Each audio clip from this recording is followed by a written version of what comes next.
90% of the work takes 10% of the time when you're doing stuff like this. And the last 10% takes 90% of your time. The little nitty gritty stuff, all the little finishing things really start eating up your time.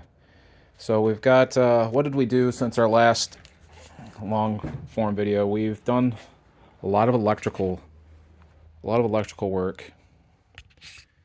And so Duramax swap box, fuse box, auxiliary fuse box there. Did some routing.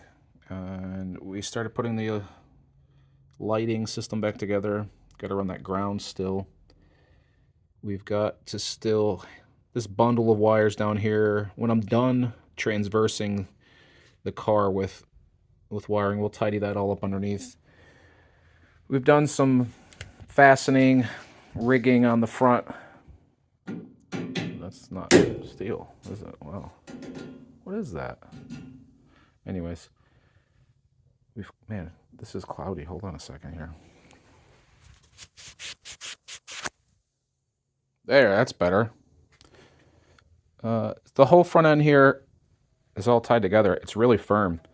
We built these brackets here, and so the radiator's connected to the intercooler, and then intercooler is fastened to the core support here. Our beautiful frame coating paint. This paint is something incredible. This little filler panel, I painted it as well. This has got to be some of the best this Eastwood frame coating is the best black paint I've ever seen. It is so hard. It coats everything. I love it. So yeah, we're starting to put this back together. It's starting to look like a car. It's starting to look like a car. I'm making good progress. We'll show you the trunk. I'm not sure, again, where we left off. So there's the battery situation. Pretty finalized. We ran our fuel pump wiring harness up the quarter there. And that's the fuel pump on trigger wire. We got to run that up front to a switch. Batteries are in there solid. We actually cranked this, and it cranked very well. So all of our hard work with running this zero gauge wire and making sure we have great terminations everywhere paid off, because it cranks very well. Considering we've got a 10-foot, 12-foot run of cable, but we do have probably like 1,800 cold cranking amps, so that really helps. We've got our pass-through where the clutch used to be.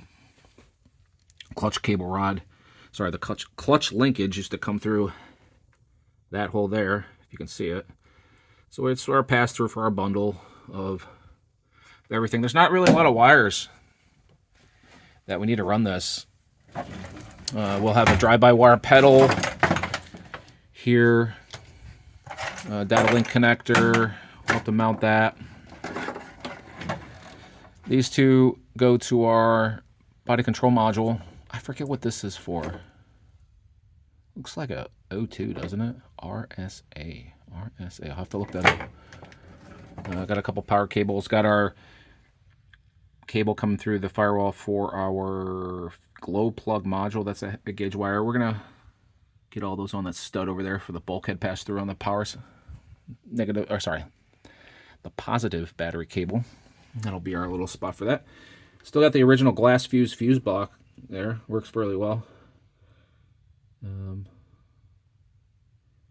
Yeah, so things are going along well. The interior things we'll figure out at the end. Don't really care too much about how it looks on the inside right now. You know what I would love? I got a pair of bucket seats for this, but I love a bench. I would love a bench seat in here.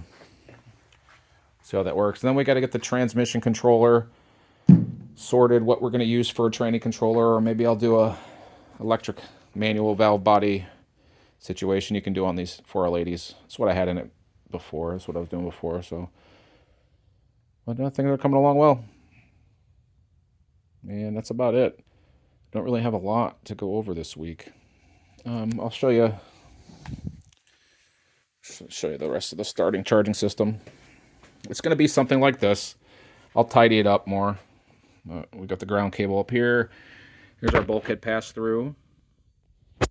It's also our jump start point as well. It doubles as that.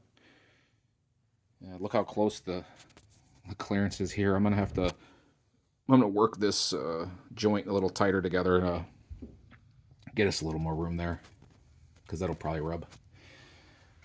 Speaking about rubbing, we use that weather stripping that I'm so fond of, that worked so well around our transmission tunnel cover.